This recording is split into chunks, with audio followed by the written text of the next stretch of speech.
Hi, this is Eli Krantzberg, and welcome to this series on exporting in Logic Pro.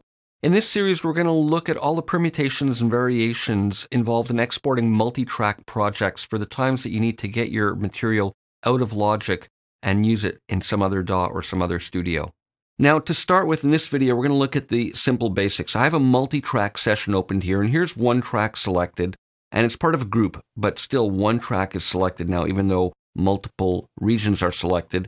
And under File, under Export, I can simply go Track as Audio File or All Tracks as Audio File. So if I go Track as Audio File, Command E is the shortcut, we'll see here that it automatically names the channel, and it's naming it based on the name of the track and the region. Let me just cancel that for a moment. You'll see it's called hi-hat, and then in here we have hi-hat.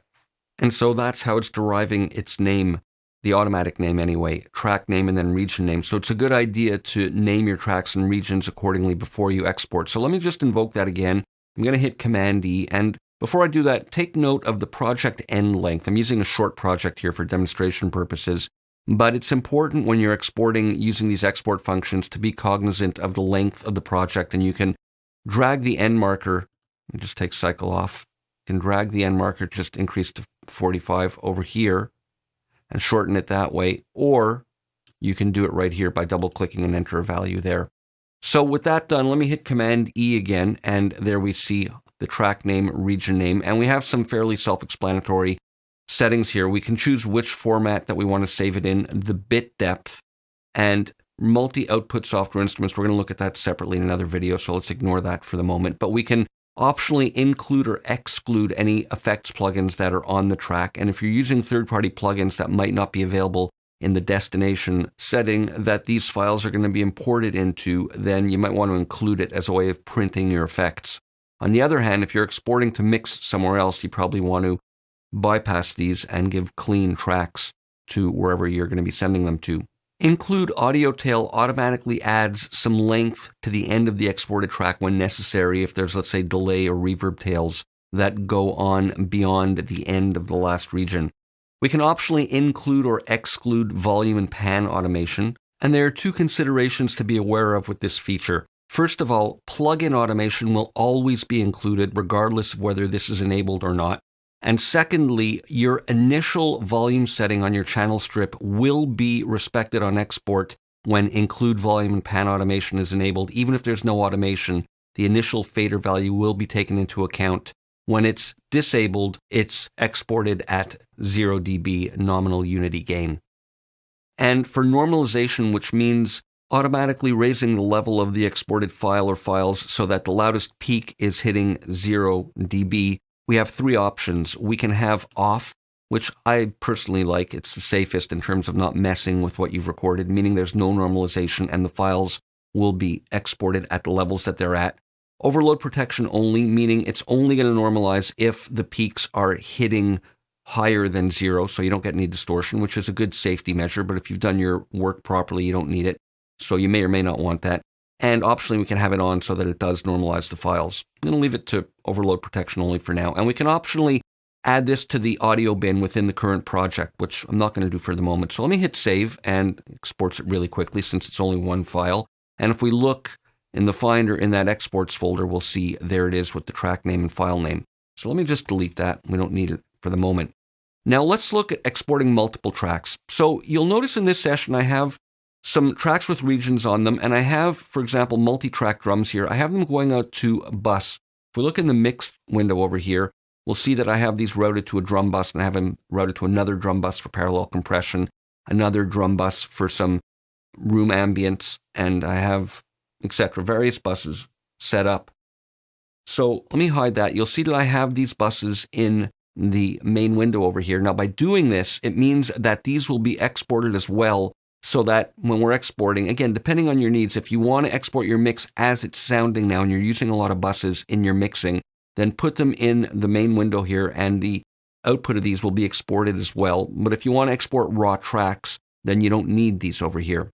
So I've got some buses here, and I also want you to notice that, for example, on this bass track over here, which you'll see is instrument 3, I have a couple of different tracks associated with that instrument 3.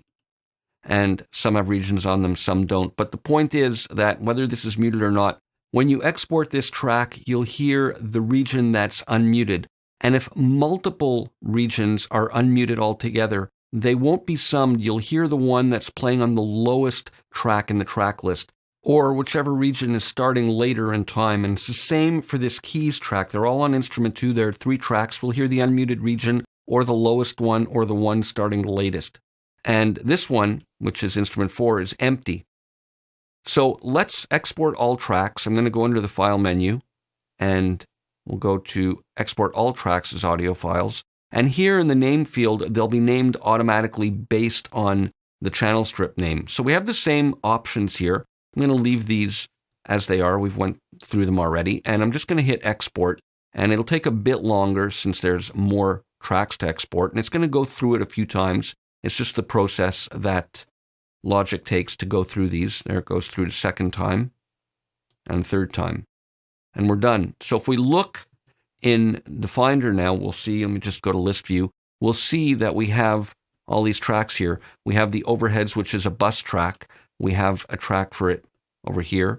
And the drum bus, drum comp, drum reverb, they're all represented here. And if I drag these into a new project, you'll see that the project will sound exactly the same as it does currently.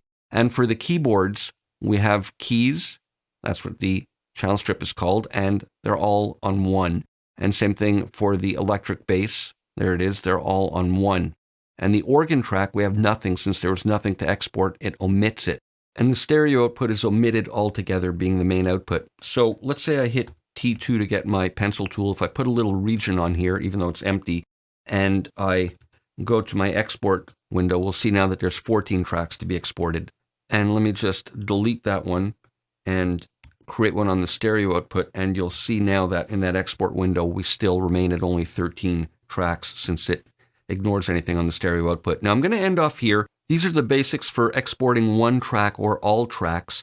And in the next video, we'll continue and look at ways of selectively including or excluding some of them to export a subset of the tracks.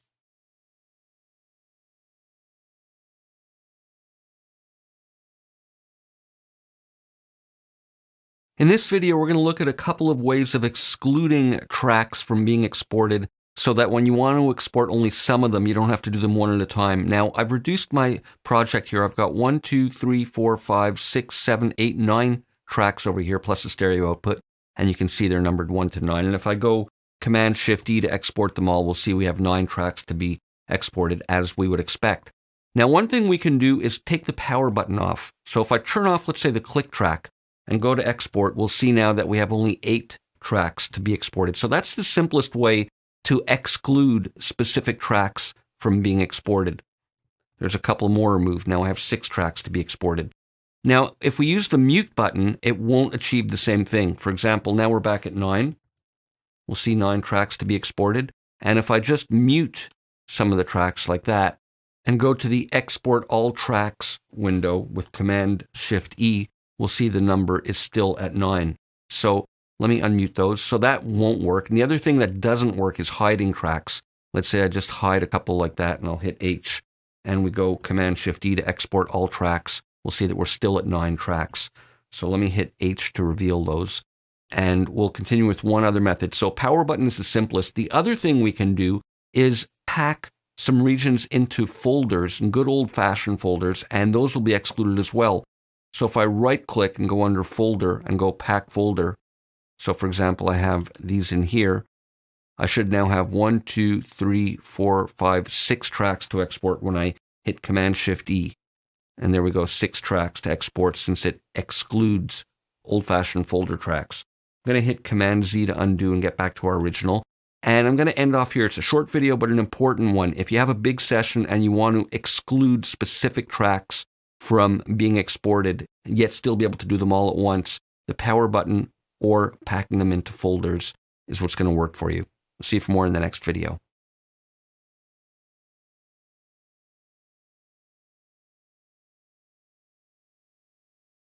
In this video, I want to look at some considerations when we're working with exporting and take folders. Now, when we export either single track or all tracks, it's going to export from the start to the end of the project, and it's going to export whatever the current take or comp that's active is. Now, these are all multi-take folders, and these are the ones that have been exported in the last few videos. Now, I can switch takes, and if I hit export either track or all tracks, it'll export that current one. Now, there's a couple of things that we can think about when we're working with these multiple takes. Now, let's say we want to export a different take. The simplest way to do it, like I just showed you, is to just change takes like that, hit export, and it'll export that one. The other thing we can do is from under there, we can go unpack and not unpack to new tracks. That's an important difference, which we're going to look at in a moment, but just unpack. And what it does is it unpacks these to, let's look at the track parameters here, the same audio track. There's audio 7, audio 7, audio 7. So it clones the channel strip and it places these regions on each of these tracks associated with that same channel strip. So basically, whichever one is unmuted here is going to be the one that's exported. Now, if you unmute multiple ones like this, it's not going to merge them together. It's going to export either the lowest in the track list or the one that starts later in the timeline. So let me just mute those again. And a quick little summary. We can change which take is being exported either by changing in this drop-down menu, which is the easiest, or if you've got them all unpacked to multiple tracks pointing to the same channel strip, it'll be based on whichever one is unmuted. And if multiple ones are unmuted, it's either the lowest or the latest. Hit undo a few times and get back to the take folder there. Now, what if we want to export all the takes so that they're all available to be imported somewhere else? What we need to do is go under here and go unpack to new tracks. Now, what it's doing here is it's creating additional tracks. And this name, by the way, is just something that was in my project from before. So it's not particularly relevant to this video, but that's the name that was given. But the important thing to realize here is that these are all separate channel strips. There's audio 1, and even though they all have the same name, there's audio 8, audio 9, audio 10, etc. So these are all placed on unique channel strips. So if I go export all now, we'll see that we have 17 to be exported. Now I'm going to export them all, and it'll take a bit longer because it's got more to go through, of course. But it's important to consider the naming of these before they're exported because we're going to run into trouble now. What's going to happen is we have 9 guitar takes altogether, but we're going to have one that's called guitar, and then we're going to have one that's named with this, and then we're going to have 7 that are named with this with numbers appended to them. So we're finishing the calculation now. And let me look in the export folder. And you'll see here that we have the track guitar, and then we have the one with this name, all of course with bounce in place added at the end. But then we have ones or duplicates with that name with numbers appended. So obviously this is going to be kind of confusing. Let me just delete these. And a better idea when you're exporting like this is to rename your tracks before you export. Let me just select that and hit Command C so it's in my buffer. And then I can just hit Tab, Paste, 3, Tab, Paste, 4. Nice quick shortcut. Paste, 5. So now when I perform that same export, they're all going to be named accordingly based on the individual names that pertain to the individual channel strips. And of course, that's going to be a much more organized way of working. And better to deal with it at the source like this rather than after they're exported and you don't have the open project in front of you and you don't, or you might not remember exactly which track is which order. Best to do it here at the source when it's all fresh in your mind and right in front of you. So now that this is done, we'll just let it finish calculating and we'll look in the export folder. We'll see that these will all be named as expected with guitar 1 through 9. So a much more cleaner way of working. So that's something to consider when we're working with exporting multiple takes from take folders. See if more in the next video.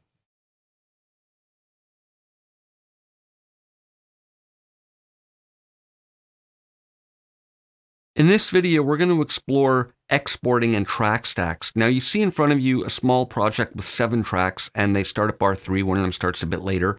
And if I go Command-Shift-E to export all, as expected, we see 7 tracks to be exported. Now let's say I select these synth tracks and I'm going to go Command-Shift-D to create a track stack. And let's explore what happens with the 2 different types of stacks. Now I'll create a summing stack to begin with. And there it is. Let's just name this one Stack Master, just so we can identify it properly. And whether it's open or closed, it doesn't make a difference, and it'll sound the same either way.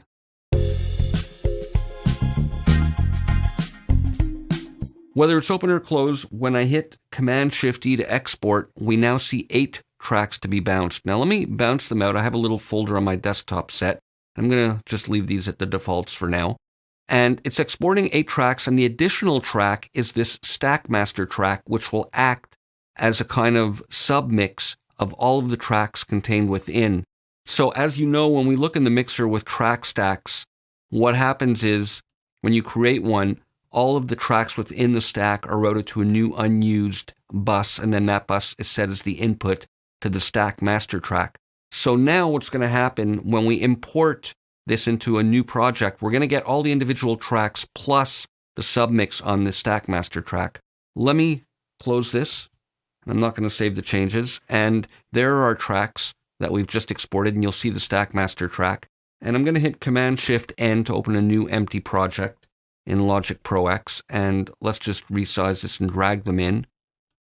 And I'll put them at bar 1. And you'll notice the first thing is we're going to be prompted not only to make new tracks, but to import tempo.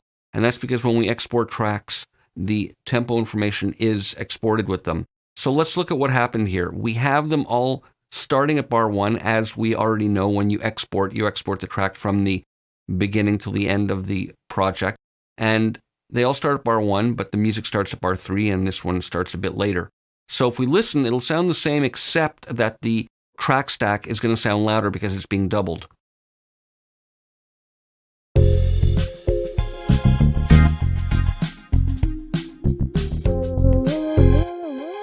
So we're getting a little submix of the track stack here. It's an added bonus. So that's what you get when you export using summing stacks. Let me close this up, and I'm not going to save it. And let's get rid of these and go back to our Logic project that we were working with. And let's look at what happens when we export using folder stacks. So here's the project as it was. And again, just to go Command-Shift-E, we'll see we have our default 7 tracks. And I'm going to pack these again into a track stack, Command-Shift-D, and I'm going to choose a folder stack this time. And again, I'll name this Stack Master. But when we go to export, and again, this time it'll sound the same, open or closed. It's just that this acts as a master kind of volume offset. Now when we go to export, Command-Shift-E, we see only 7 tracks to be exported because it doesn't export the stack master track when we're exporting folder stacks. But let's explore what happens with this volume offset. Now when I hit Command-Shift-E, I had include volume pan automation enabled. So let me just close this one. And again, we'll open a new blank project. And I'll just resize it and drag these tracks in. And let's create new tracks and import the tempo and bring that in, and let's listen back.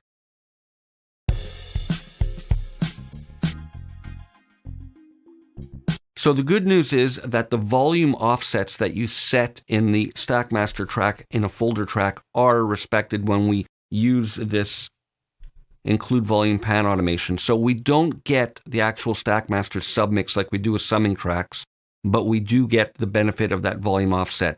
So important to be aware of that. I'm going to end here, and in the next video, we'll explore exporting and drummer tracks.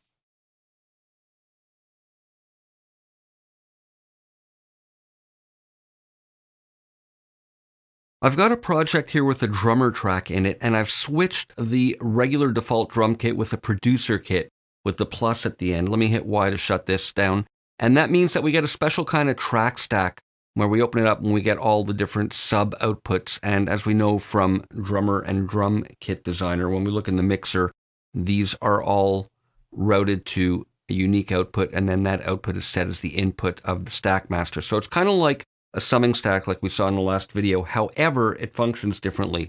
When I go to export tracks now, and you'll see that we have 7 tracks here, 1, 2, 3, 4, 5, 6, 7. If I go to Command-Shift-E, export all tracks, we still see only 7 tracks. And that is despite the fact that we have a summing stack on the drummer track. I'm going to hit cancel, And we'll notice that not only is this a summing stack, but it's also a multi-output instrument. However, the export functions won't work with this, and it's important to be aware of with the drummer track. When we open it up, we'll see that it's actually a drum kit designer instrument with multiple outputs, and there are all the multiple outputs, and they're routed through these buses back here. And when we go to the track header here in the main window and control click, you'll see that flatten stack is grayed out. So this doesn't function like a normal track stack. This has got kind of unique properties. So what do we do if we want to get all those individual outputs out when we're exporting the tracks? We want to export them all as discrete tracks. All is not lost. I'm going to create a new instrument here, and I'm going to go to the library, and I'm going to call up Drum Kit Designer, that same kit, the producer kit, the 4 on the 4 plus, and it's loading it all in. And let me close that up, and I'm going to drag this down. I'll option drag just so we preserve the drummer region. I'm going to drag this down here so it becomes MIDI. And let me just turn this off for the moment so we're not distracted by that. So now this is a traditional track stack, or more traditional anyway, and it's a multi-output instrument as well. So when I open this up, we'll see all the actual subtracks like we're used to seeing, and in the mixer we have the same sort of scenario here where we have this being a drum kit designer instrument and all the multiple outputs of it. They're routed to an unused bus, and then that bus is routed to the input of this summing stack track master, as we would expect. So let's see what happens when we go to export now. Command-Shift-E. I only have 8 tracks now. So that means I'm going to have this drummer track and the stack master, but I'm not going to have any of the individual tracks. Again, it's got unique properties. This doesn't function like a normal track stack like we saw in the last video. What we need to do is flatten the stack. So if I control click here and go flatten stack, it'll flatten it and create tracks in here for all of those subtracks. And they're not all being used. I'll play it for you and you'll see that only some of them are being used.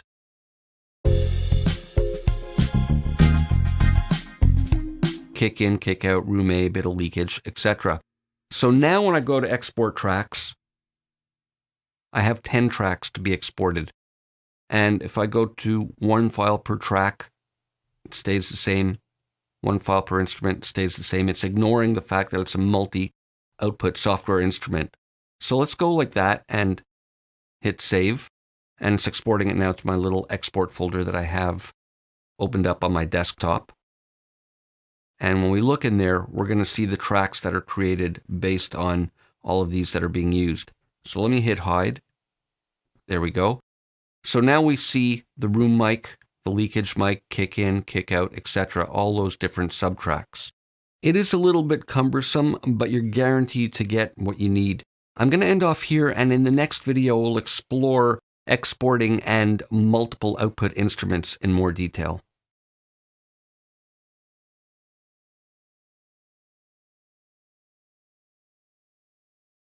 Let's look at exporting using multiple output instruments. Now I've got Drum Kit Designer here called up, and I've called up the multiple output version, which means that in the mixer, I have a little plus sign and I can press this to get sub outputs from this multiple output instrument, and the different instruments will be routed to the different auxiliary tracks. Now, just because it's multiple output doesn't mean that the individual elements are automatically going to be rendered to individual tracks. Like for example, right now I've got none of these expanded. So if I go to my export all tracks, and despite choosing 1 file per channel strip, I'm going to still be resulting with a limited subset of what can possibly be exported. In other words, this is all going to be consolidated onto 1 track.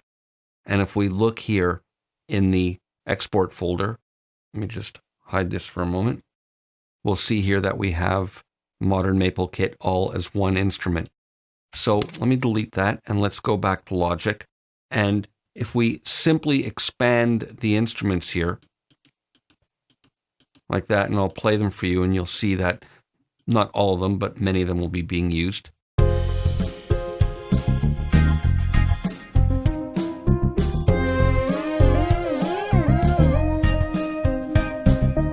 So certainly the kick, snare, hi-hat, etc. Now if we go export all tracks, notice that the number here doesn't change, so this is not always accurate what you're going to see up there. But let's export these, and you'll see now that when we look in what's actually been exported, there's going to be a lot more than those 8 tracks that were indicated there. So here we go, and now I'll look in the export folder, and there we see we have kick in, kick out, hi-hat, snare, top, bottom, etc. So let me just get rid of these, and we'll explore how this works using a third-party software instrument like Omnisphere.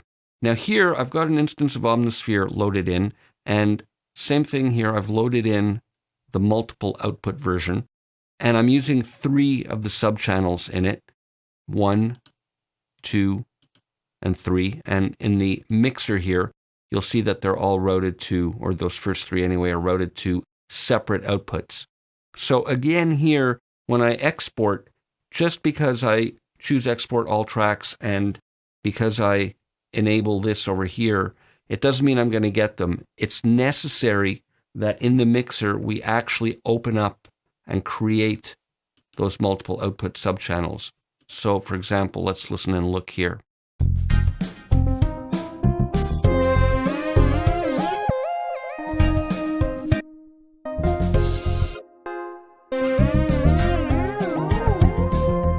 So there we're using those 3 subchannels. Now when I go export all tracks, again, we still have the 8 here, but we're going to get a lot more than 8 since we're going to be getting all of the multiple outputs that are being used from the drum kit designer and now as well from Omnisphere. Now, unfortunately, the naming is automatic and they won't be named anything particularly relevant, but here they are, Instrument 1, Omnisphere 3.4, Omnisphere 5.6, and Omnisphere 7.8, meaning which outputs are used. So not the most intuitive naming, but there it is, and also the individual drum tracks.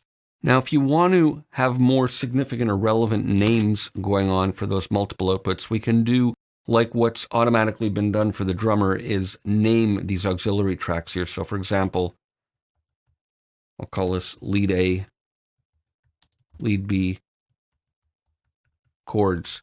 So now when I do that same export and set this to 1 file per channel strip, we're going to get all the tracks exported and the names will take on the names that we used in the mixer there for those individual outputs of the multiple output instrument. So let's look here now and we'll see that we have not only the drum names, but lead A, lead B, and chords. So those are the Omnisphere individual outputs. Let's trash that and let's just explore one more thing before we end this video. If we're working with multi-output instruments like this, and for some reason we want to choose this 1 file per instrument or 1 file per track option, it works the same with either one, we're going to experience, I'm reluctant to use the word buggy, but some, let's say, unexpected behavior.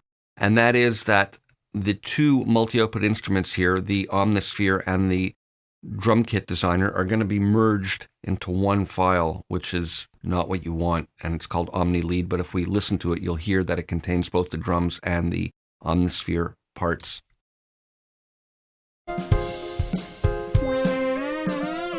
So needless to say, that's not something you're going to want. Now the solution is, if you are working with multi-output instruments like this and you want to export 1 file per track or per instrument, you need to actually close up these additional auxiliary outputs that are created when they're opened up and you're doing the multi-channel strip export. So with that all closed like that, we can now safely use the export all tracks with 1 file per track or 1 file per instrument. Again, either one is the same. And this time you'll get, as expected, 1 separate file for the drummer track and 1 separate file for the combined Omnisphere track. So let's just look at that. And there we go. There are drums. And this one, which contains all of the Omnisphere parts summed together. So important to be aware of that. See if more in the next video.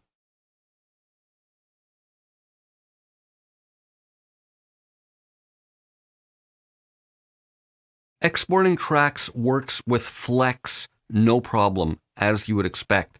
Now I have 2 Apple loops that I've brought in here, and here's one of them. I'm going to turn on Flex, and I'm going to analyze this with tempo phone mode so we can get some kind of creative effects happening just to demonstrate that this works. Let's just create some little glitchy type effects. And let's hear what this sounds like. Just doing some at random here to get some buzzes and bleeps.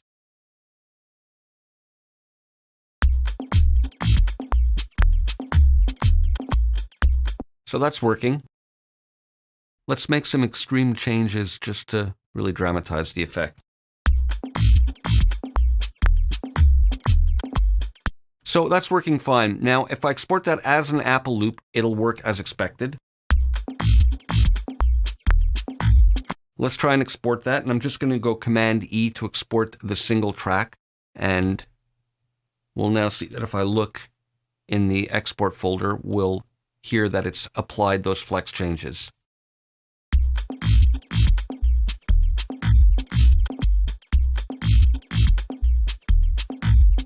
Now, same thing applies if we convert this to a regular audio file. So let me just turn that one off and let's work with another one here. Here's what this loop sounds like. So here, what I'm going to do is I'm going to right click and I'm going to convert it to a new audio file, and I'll call it Hot Stuff Beat Flex. And we'll convert it to regular AIFF format. And now we're working with a regular audio file. So again, if I analyze it, I'm going to use Tempophone just for dramatic effect and create some markers and some dramatic stretches. And I like extreme ones for this type of effect. Let's do one in there. Let's do some the other way. That's okay. Let's hear what this sounds like.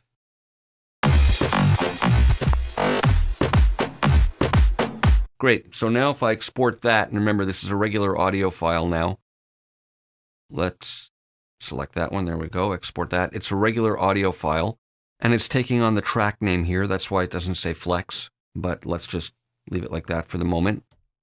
We'll see that it's going to print those flex edits, and we should hear it as we just edited it.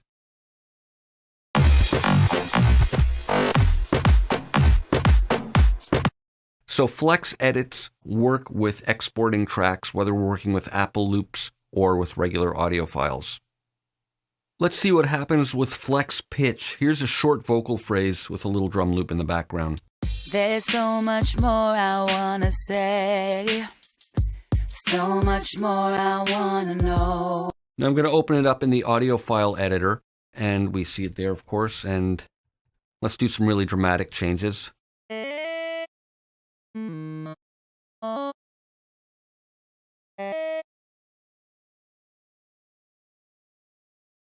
And let's hear what that sounds like. There's so much more I wanna say.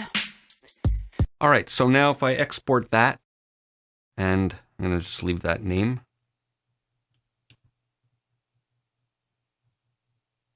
Let's listen in the Finder and see if we hear the flex edits. There's so much more I wanna say.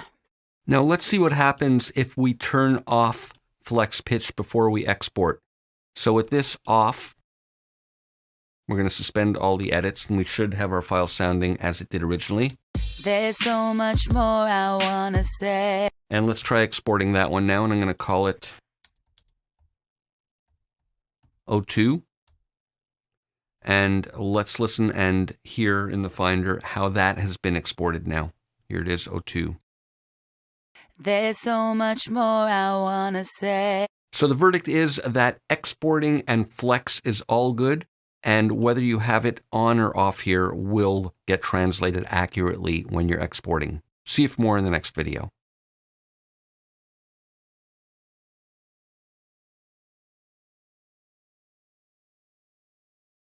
So far we've been talking about exporting audio files, but often we're working with MIDI and we need to export our MIDI tracks. Now there are 6 important steps to go through before we hit the export command under the file menu. First thing, we need to normalize region parameters. And that means that when we're recording and working in Logic and we use parameters like this, they're not burnt into the MIDI file, they're playback parameters. That's why you can change them on the fly as Logic is playing. So before exporting, we need to make these changes permanent. So in order to do that, you can do this on any of the selected regions. We need to go under the Functions menu under MIDI region parameters, and we can make any or all of these permanent. The quantization, meaning the value here, so when we import it into another MIDI environment, the timing will be based on those values there. We can apply all the parameters permanently, meaning velocity offsets, transpose offsets, delay, dynamics, etc. Or we can exclude the following: the MIDI channel, which is something we set in one of the MIDI editors. I'll show you that in a moment. And we can also exclude MIDI channel and delay. And the reason you might want to exclude delay is because you might have a small delay offset here to compensate for some MIDI timing that's sluggish, maybe on some external devices, which you don't necessarily need burnt into the file permanently. So for now, I'm going to select all, and I'm going to go under here, and I'm going to apply all parameters permanently. And it's asking me about aliases, if I want to normalize them, convert and normalize. I'm going to hit cancel for the moment because I want to show you how to handle aliases separately. So we'll do this function later. So that's the first step. The second step is, you guessed it, converting aliases. Now, aliases are something, again, that are playback parameters within Logic. I have some over here, and I have a couple over here. So I'm just going to select all. And if you have a big arrangement, you don't need to worry about burrowing through to find exactly which are aliases. Just select all. And then under Functions, or we can go to Region Alias, and here we can go to Convert Alias to Copy, which is what we want. And there, those have become permanent copies now. Now, the next thing you want to do is, if you're working with looped regions like this, you want to convert the loops to permanent regions, since those are, again, internal Logic playback parameters. And to convert loops, we do that from under the Edit menu, and we go Convert Loops to Regions. And there, those have now become permanent regions. Now, the fifth thing you want to do is join all the regions together per track. So what you can do is use the glue tool, or you can just select any specific regions you want to join, and you do that from under the Edit menu and join. You can use Command J or just J, and those will join those two. But what I'm going to do is just select all again, and then I'll go regions per track under join. So now everything's consolidated into one region on each track. Now finally, the sixth thing that you want to do is, if you're using external MIDI instruments like this, for example, like these, you may have in the track parameters settings, like for example, which program change you want to send, or which bank, or maybe a volume setting, MIDI CC7. You may have those for the specific regions or sounds that you want embedded in the file. To do that, we need to embed those into the file, and we do that from under the Functions menu, insert Instrument MIDI settings as events. So now if we look in, let's say, the event editor, for example, we'll look at the beginning and we can see that it's got that Control 7 value of 88, and it's got a program change of 0 embedded in. Now, I mentioned MIDI channels earlier, and you'll see here that these regions have different MIDI channels assigned to them. Most of them are 1, but some of them, for example, these are multi-channel or multi-timbral instruments, rather. They're assigned to unique MIDI channels. But in any of these MIDI editors, I personally like doing it in the event list because I find I can see it most clearly. You can set the MIDI channels, and that's the basis of whether you want to include or exclude the MIDI channels that we looked at a moment ago. So now with everything selected, I'm going to hit the normalize function over here for normalize all parameters permanently, and I'm not prompted with any dialogues for loops or aliases. So with that done, we can now export our MIDI files. So under File, we can go Export, and we have Selection as MIDI files. Now I have nothing selected now, which means it's going to export everything. And let's just export this. I have a little folder on the desktop. I'll call it All Region Export. And it's exported everything now. It's actually selected all by default. You remember a moment ago I didn't have anything selected. The other thing you can do is just select a few of these regions, like for example those, and now I can export those from under here. And again, let's just go to our MIDI file export here, and I'll go 3-region export. And we're good. I'm going to hit save, and I'm going to close this. And now let's take this and drag it over the Logic icon. So this is the one that's the all region export. So now it's going to create a new project for me. And as it's opening it up, you'll see there are all the regions just as we had them. Of course, the instruments aren't set up properly, but there they all are. And you'll even notice the tempo got imported. So let's close this and let's drag our 3-region export MIDI file over that. And there are 3 regions. And again, the tempo got imported. Now, one final thing to be aware of is there are 2 types of MIDI files. We've been working here with the most common type, the MIDI type 1 file, where all the regions are saved individually when we export. But there is another type, and I'm going to go Command, comma, to bring up the preferences. And under General, on the main page, we have Export MIDI file, saves single MIDI regions as format 0. So when that's enabled, you'll be saving in MIDI format 0, where everything is saved in one region, which is generally not used as much currently, but it's there if you need to have it for legacy reasons. So that's MIDI file exporting. I'll see you for more in the next video.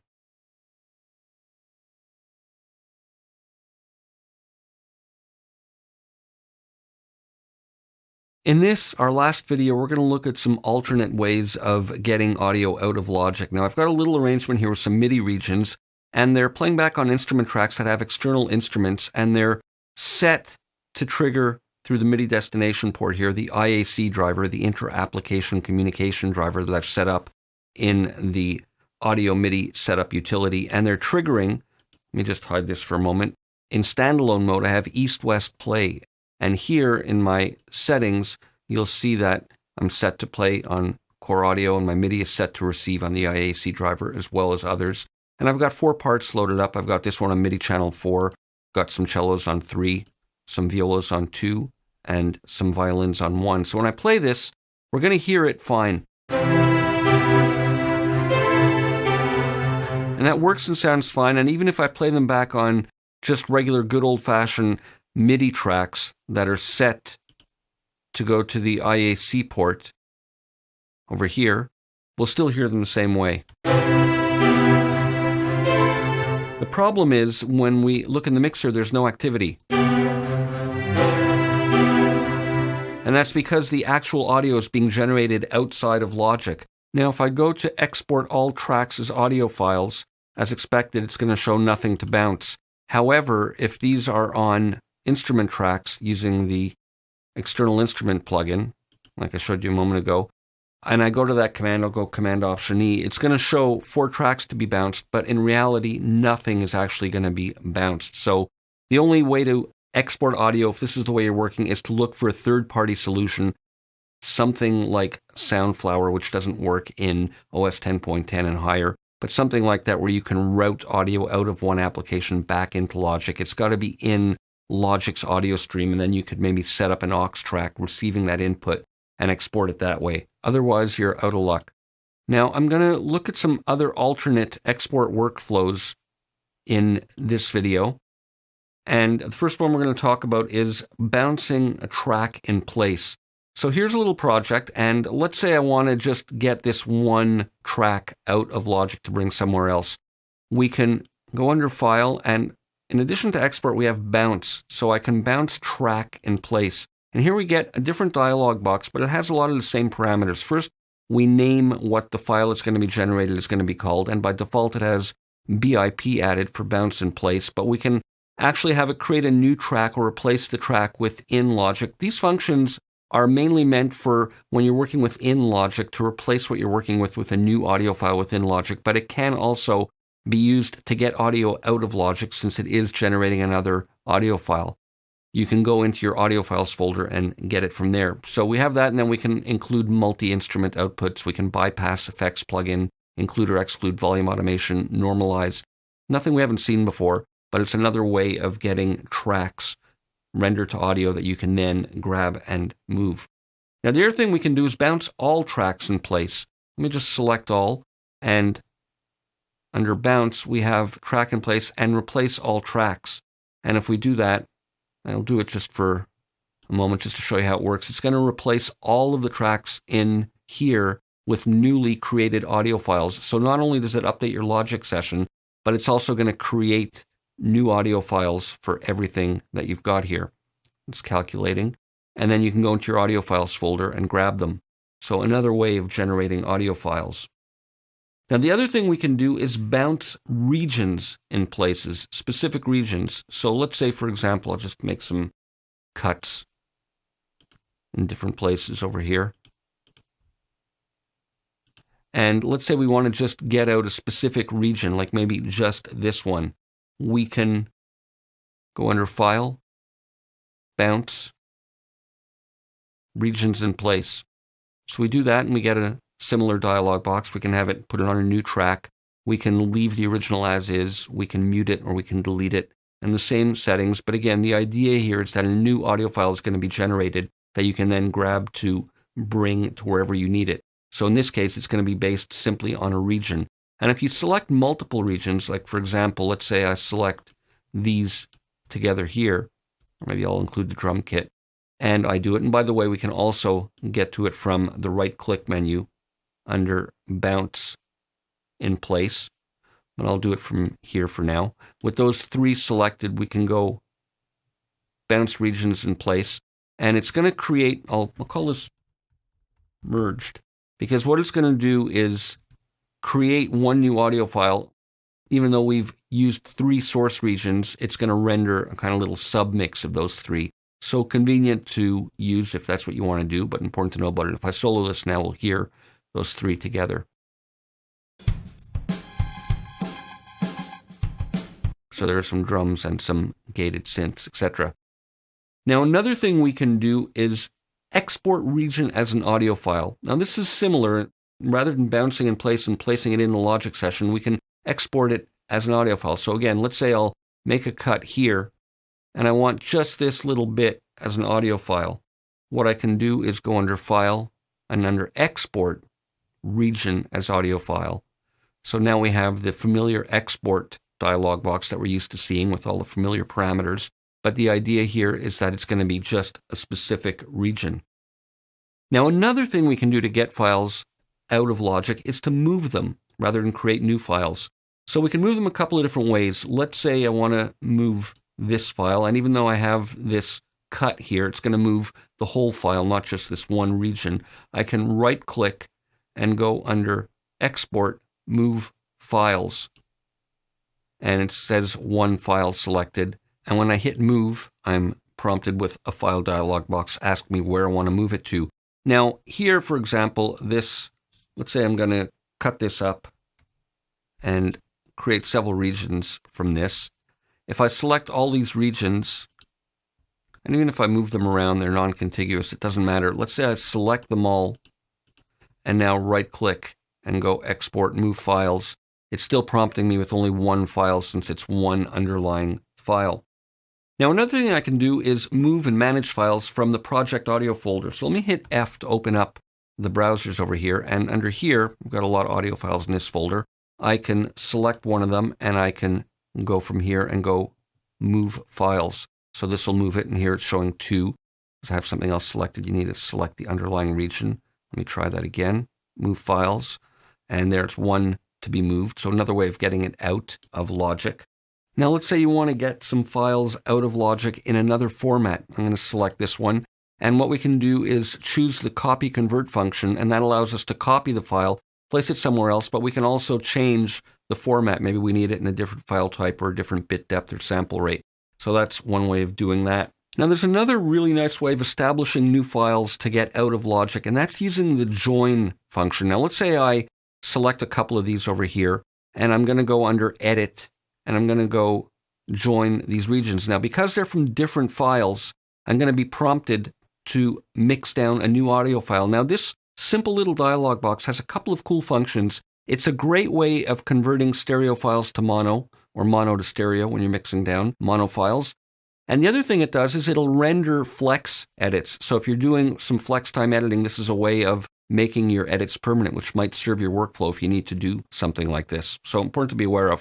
Now, one last kind of backdoor way of getting audio out of Logic is using the freeze function. So for example, I'm going to hit this little snowflake icon. When I hit play, it's going to go through it like that.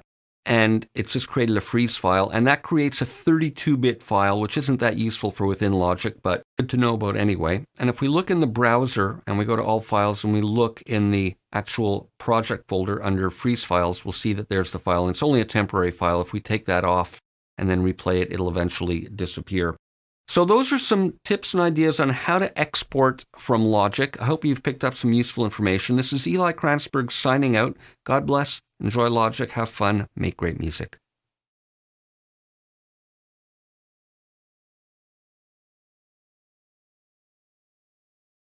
There are several nice bounce and export enhancements in the Logic 10.2.1 update. And let's start by looking at some of the bounce functions. Now I have a little cycle range selected here, and I'm displaying in bars and beats. And when I go to the bounce window, we'll see the start and end times reflected accordingly. That's nothing new.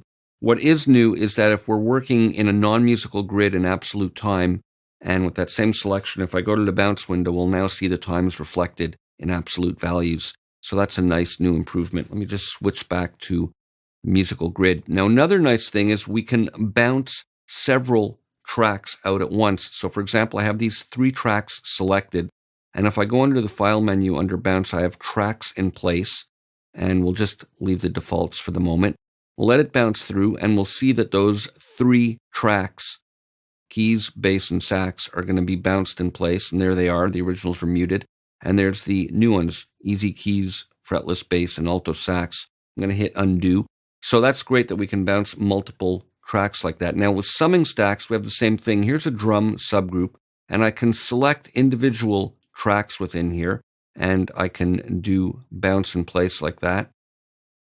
And again, we have our settings that we can use, but I'll just leave that as is for the moment. And we should see 2 new tracks there, the overhead and the kick. Let me hit Command Z to undo.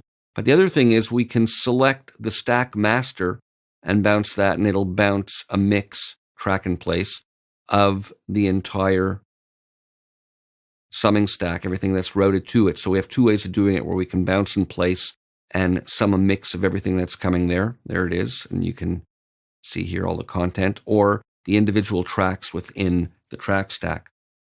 Now, another thing we can do is export multiple tracks at once. And to me, this is a huge feature. So let's say I select this, and this is huge for film composers who have large arrangements and they need to export stems or subgroups. So I'm selecting those 2 tracks, and under export, we now have a new entry. Instead of what was previously exporting all tracks as audio files or the single track as audio files, we can now export however many are selected. So let's just select those. I'll leave the defaults for the moment. And one other thing to be aware of is now we can export within the range that we have set in the bar ruler. So that's new and very useful as well. I'll leave that on for now. So it'll be a really quick export of just those few bars. And if we look in the Finder, we'll see that those 2 have been exported. And it should be noted that when we're exporting a cycle range like this, the timestamp information is not embedded in the exported files. So you can't use the move to original position command, or if you're bringing it into another DAW, there's no timestamp that's relevant on it. But when you're exporting multiple tracks like this, as usual, they're exported from the beginning and timestamped accordingly. Now, another thing we can do is export multiple regions. So for example, let's say I'll select alto sax, and let's rename it something different. I'll call that sax A, and this one trumpet bridge, just to have different names. Now, selecting those 2, we can go under export, and now 2 regions can be exported. So we have multiple regions to be bounced.